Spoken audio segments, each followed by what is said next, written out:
The International Phygital Education Summit is a landmark towards implementing phygital education in Bangladesh. It's a gathering of students, teachers, practitioners, and policymakers from different parts of the world and will put emphasis on the teaching and learning practices as well as the formation of phygital education policy at the new normal context in the post-COVID era. The events and activities include innovative teaching learning practices, experience sharing, student voice, expert panel discussions, and workshops. I'm very happy to know that the Daffodil International University strictly adheres to all the demands for quality education set by the government. The university started conducting classes through Blended Learning Center and GoEdu platform from the very beginning of the pandemic, and still continuing all academic activities and classes through online successfully. I hope that through this conference, our universities will avail the opportunities for sharing experience on online education with the participating universities from the US, Canada, Australia, New Zealand, the UK, Ireland, Kuwait, Indonesia, the Gambia, Nigeria, and Morocco. This whole idea of Phygital is so important, and not just for today, but for the future. We were heading in that direction anyway, but I think the pandemic has made it possible for us to adopt it earlier. In the next few years, I think with the fourth industrial revolution, a lot of our graduates will find it, will find that once they enter the workforce, the skill set or set of skills needed or will not or may not match with what they have already acquired, and they may need to reskill themselves, upskill themselves, and they may not have the opportunity to come back to the campuses again and take a degree, take another degree. So we would urge our universities to think about introducing modular education so that somebody can just take courses, that they do not have to go for a full degree, and the flexibility in terms of getting admission, because we know that in our universities, students cannot apply for admission if they have a break of more than 2 years after their higher secondary. And that creates a huge problem for students who may have pursued another stream and then had to give up or had to join the workforce, and then they want to come back and start something else. So that flexibility needs to be there. I think we need to bring in that flexibility. We also need to have the online or blended education for those who cannot come back for courses or a degree once they have entered the workforce. So they can avail these courses through online. And we have to, therefore, we cannot just stop now that, okay, this is a post-COVID situation, so we go back to face-to-face physical education, the normal, not the new normal. So I think we have to go on with the new normal and try to do better and try to create more opportunities for our learners. আমরা জানি যে আমাদের দেশে বিশ্ববিদ্যালয়গুলো পর্যায়ে, বিশেষ করে সরকারি বিশ্ববিদ্যালয় পর্যায়ে, পাবলিক বিশ্ববিদ্যালয় পর্যায়ে, সেখানে কিন্তু যে ইনফ্রাস্ট্রাকচার ইতিমধ্যে আছে সেটাও কিন্তু ব্যবহার করা হতো না। তো এখন কোভিড সময়ে আমরা বাধ্য হয়েছি অনেকাংশেই যে ব্যবহার করতে। এই ব্যবহারের মাধ্যমে আমরা অনেক ক্ষেত্রে দেখছি স্বচ্ছতা নিশ্চিত করা যাচ্ছে এবং জবাবদিহিতা নিশ্চিত করা যাচ্ছে, যে একজন শিক্ষক তিনি যে শিক্ষা দান করবেন, পাঠ দান করবেন, সেটা কিন্তু এখন একটা ডিজিটাল রেকর্ড তৈরি হচ্ছে, তার লেকচারের একটা রেকর্ড তৈরি হচ্ছে, লেকচার গুলো শুনতে পাচ্ছেন ছাত্রছাত্রীরা এবং লেকচারগুলোর পাশাপাশি ক্লাসগুলো ইন্টারঅ্যাক্টিভ ভাবে করা সম্ভব হচ্ছে। আমরা যেমন অ্যাসেসমেন্ট গুলো আমরা কিভাবে ধারণ করতে পারি, যে ধারাবাহিক কন্টিনিউয়াস অ্যাসেসমেন্ট থাকবে, যে পরীক্ষার ধারণার মধ্যে যে পরিবর্তন আনার প্রয়োজন আছে, যে অ্যাসেসমেন্ট থাকবে এমন ভাবে অ্যাসেসমেন্ট করতে হবে যেভাবে করে তার আমরা শুধুমাত্র নলেজ নয়, তার অ্যাপ্লিকেশন ক্যাপাসিটিটাও আমরা যাতে করে সেটা অ্যাসেস করতে পারি, মূল্যায়ন করতে পারি, সেটা কিন্তু ডিজিটালি করা সম্ভব। পাশাপাশি যে শ্রেণী কন্টিনিউয়াস অ্যাসেসমেন্টের যে বিষয়টি, আমরা সেটা কিন্তু আমরা যদি নিশ্চিত করতে পারি, তাহলে এই যে এখন একটা চ্যালেঞ্জ আছে যে অ্যাসেসমেন্ট আমরা ডিজিটালি নিতে পারছি না বলে একটা আলোচনা আছে, সেটাও কিন্তু নিরসন করা সম্ভব। এটা নিয়ন্ত্রক সংস্থা হিসেবে বিশ্ববিদ্যালয় মঞ্জুরি কমিশনের পক্ষ থেকে কিন্তু তাদের যে সমস্ত চাহিদাগুলো আছে স্বাভাবিকভাবে মান নিয়ন্ত্রণ করার জন্য আপনারা তাদের সাথে আলোচনা করে সেই বিষয়গুলো নিরসন করবেন। তবে আমি সার্বিকভাবে মনে করি আমাদের সরকারি বেসরকারি দুই খাতেই বিশ্ববিদ্যালয়গুলো অনেক দূর এগিয়ে গেছে। এই প্যান্ডেমিক সময়ে যে প্রযুক্তি 5 বছর হয়তোবা লাগতো আমরা ব্যবহার করার ক্ষেত্রে, যেই কার্যক্রমগুলো আমরা হয়তোবা 5 বছর লেগে যেত রপ্ত হওয়ার জন্য, এখন পরিস্থিতি আমাদেরকে বাধ্য করেছে একেবারে 1 বছরের মধ্যে সেগুলো আমরা রপ্ত নয় শুধু সর্বোচ্চ ব্যবহার করছি। কিন্তু পরীক্ষার ক্ষেত্রে, অ্যাসেসমেন্টের ক্ষেত্রে আমাদের চ্যালেঞ্জ রয়ে গিয়েছে। এটা যে শুধুমাত্র ক্যামেরা দিয়ে যে অ্যাসেসমেন্ট হবে তা নয়, কিভাবে আমাদের অ্যাসেসমেন্ট গুলো সারা বছর এমন ভাবে আমরা করতে পারি যেখানে আমরা ছাত্রছাত্রীদের স্কিল গুলো আমরা দেখতে পারবো, শুধু নলেজ নয়। আমরা কিন্তু এখন আউটকাম ড্রিভেন এডুকেশনের কথা বলছি, যেই শিক্ষা ব্যবস্থার একটা ফল নিশ্চিত করা যাবে। আমরা এখন কর্মমুখী শিক্ষা ব্যবস্থা, উৎপাদনশীল শিক্ষা ব্যবস্থা এবং কর্মসংস্থান উপযোগী শিক্ষা ব্যবস্থা আমরা চাচ্ছি। আমি বিশ্বাস করি একটা পর্যায়ে আমাদের দেশের বিশ্ববিদ্যালয়গুলো কিন্তু বিদেশেও সেবা রপ্তানি করতে পারবে, কারণ আমাদের কিছু কিছু ক্ষেত্রে এখনো কমতি আছে, যে আমাদের কিন্তু এখনো বিশ্ববিদ্যালয়গুলোর সক্ষমতা থাকা সত্ত্বেও আমরা কিন্তু এই যে গবেষণার জন্য আমরা সেই অর্থে এখনো এগিয়ে আসতে পারছি না।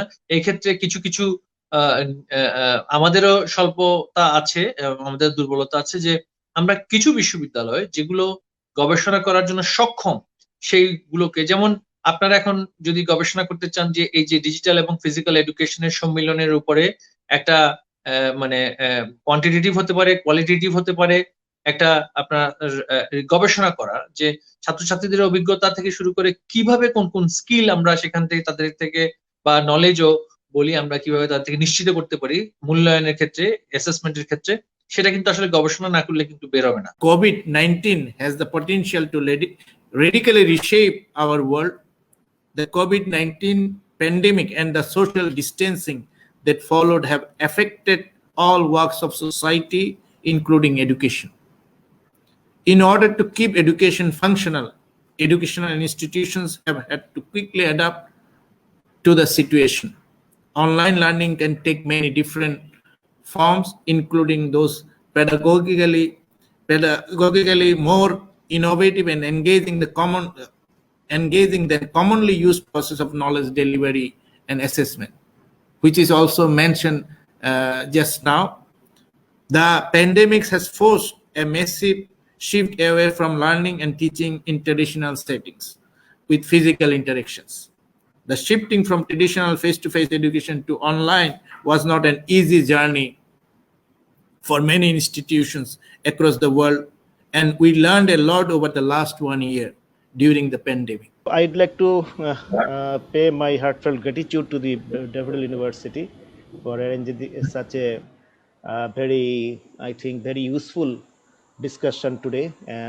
That is digital education, and I appreciate the initiative of Daffodil University. Actually, Daffodil University did so many things to promote our IT activities and innovation and so on. So Daffodil University is good friend of our ICT family. Under the direction of our Honorable Prime Minister, some groundbreaking steps are taken under the planning and implementation of the Ministry of Education, Ministry of Primary and Mass Education, University Grants Commission, ICT Division, with technical assistance and directions from A2I. ICT Division to keep the educational activities running across the country. Among them, some of the major initiatives Or broadcasting classes on Sangsad television, broadcasting audio classes on Bangladesh Betar, virtual classroom.gov.bd, promoting online classes using software, promoting classes in collaboration with the district administration, promoting classes using social media, etc. So Daffodil University are also very vital partner of us. In addition to that, our dedicated district ICT for E ambassador teachers and other teachers came together to open divisional and district online schools and try to continue the educational activities for the students. Those online schools offered online exams, co-educational activities, and significant events on national days along with regular class activities. তাদের যে resilience, তারা যেভাবে তাদের resilience দেখিয়েছেন, তারা যেভাবে তাদের adaptability দেখিয়েছেন, মানে দ্রুত নতুন পরিস্থিতির সঙ্গে নিজেদেরকে অ্যাডাপ্ট করে নিয়েছেন, যেভাবে তাদের ক্রিয়েটিভিটি দেখিয়েছেন, আমি এটাও বলবো যে ক্রিয়েটিভিটির কথা বলবো, যে যে শিক্ষক কোনোদিন মোবাইলে ঠিক মতো ধরেননি, স্মার্টফোন, তিনিও ক্লাস নিয়ে ফেলেছেন। সেটা যেমনই হোক, এটা হয়তো খুব একটা খারাপ, আপনার টেকনিক্যাল পয়েন্ট অফ ভিউ থেকে খুবই হয়তো আনাড়ি হবে, অত বেশি ইফেক্টিভ হবে না, কিন্তু যে সাহস করে তিনি কাজটা করে ফেলেছেন এবং আগ্রহের সঙ্গে করেছেন, আমি সেটা যেটা জোর দিতে চাই, যেটা তারা খুব আগ্রহের সঙ্গে, উৎসাহের সঙ্গে কাজটা করেছেন। এই বিষয়গুলো এবং যে কমিটমেন্ট, এটাও আমি বলতে চাই একই সঙ্গে, যে কমিটমেন্টটা যে শো করেছেন। আপনারা জানেন যে যখন টিভি ক্লাস আমরা চালাই, লকডাউন ছিল সে সময় আপনার মানুষ ঘর থেকে বেরোতো না, মানে পারতপক্ষে কেউ ঘর থেকে বেরোতো না। সেই সময়, মানে সেই সময়কার মানসিকতার বিবেচনায় তারা তখন মানে জীবন হাতে নিয়ে বেরিয়েছেন। আমি এই জন্য বলছি যে কমিটমেন্টটাও একটা খুব বড় বিষয় আমাদের শিক্ষকদের, এটা তারা শো করেছেন। শুধুমাত্র আমাদের শিক্ষকরা নন, একই সঙ্গে আমাদের অভিভাবকরা, আমাদের শিক্ষার্থীরা সবাই এই একইভাবে আপনার ঘুরে দাঁড়িয়েছেন করোনার সময়। এটা হচ্ছে সবচেয়ে বেশি পজিটিভ দিক। আমি বলি, আমাদের করোনার সময় আরো অনেক কাজ আমরা করেছি, এবং নতুন ধরনের কাজ, শুধুমাত্র টেকনিক্যাল বা এই টিভি বা অনলাইন ক্লাস নয়, অনেক বড় মৌলিক পরিবর্তন আমরা শিক্ষায় নিয়ে আসার চেষ্টা করেছি। করোনার সুযোগে এটা করা গেছে, এবং সেখানেও কিন্তু আমাদের শিক্ষকরা, অভিভাবকরা এবং শিক্ষার্থীরা তাদের যে অ্যাডাপ্টেবিলিটি এটা দেখিয়েছে, তাদের যে কমিটমেন্ট এটা শো করেছে। In the city, we must also remember the integral advantages of avoiding the traffic jam in a populated country like Bangladesh with little disciplined traffic system. If it had been only physically arranged classes and exams, the total wastage of the man hour on the jammed roads of Dhaka would have been enormous. So the physical and the digital advantages can be utilized as and when necessary. So that is the hybrid system that we are going to follow in the future. On the other aspect, some of the students are losing their income from the part-time jobs, and most prominently the house tutoring, due to the fear of transmission by the visitors, the fear of transmission by the visit to houses. The invitations to house have become minimal, and some of our students are losing these part-time tutoring jobs. So we must remember the financial aspects of the students. So these are usual. I think everybody will agree. In Bangladesh, we have a limited speed of internet. So internet speed is a limitation for academics students in Bangladesh, which I think our dear friend Belinda do not have. You have a very high speed internet connections. In Bangladesh, we should try to improve this situation. According to the world ranking of this speed of the internet, our position, I think, is not at all satisfactory. So we'll have to take care of it, and only government can take care of this. This e-learning or phygital or blended learning, whatever terms we are calling, but keep in mind our ultimate destination to make satisfaction of our student. Our student need to get the job. Our students need to be proved themselves. Yes, they learn a lot of things interactive way through the online learning. Otherwise, what happened? Otherwise, this system will not be exist in the long run. There will be again demand will be coming. No, forget it. Forget Phygital. Rather come to the 100% physical. So this is our responsibility also to make happy to our student. And I'm really happy and I'm really grateful to all of our team members, because 2009, when I took the initiative, or we took the initiative to give the free laptop to our student, 35,000 free laptop we distributed until today to our university student. In that time, I think a lot of the people were surprised. But now I think in this pandemic, everyone realized that it gives a immense confidence to our students to continue their education. Definitely in Bangladesh aspect, there was some internet or bandwidth problem. But again, I must thanks to our students. They're very lovely. They try to contribute, and our teacher is already contributed more than 7,000 courses. So this is really miracle. I'm sure that in 19th March, when the pandemic is officially declared by the government, and 26th March the lockdown is officially started, we are really puzzled. But I'm really grateful to all of our faculty, all of our admin people, especially our IT people. Everyone is come forward. And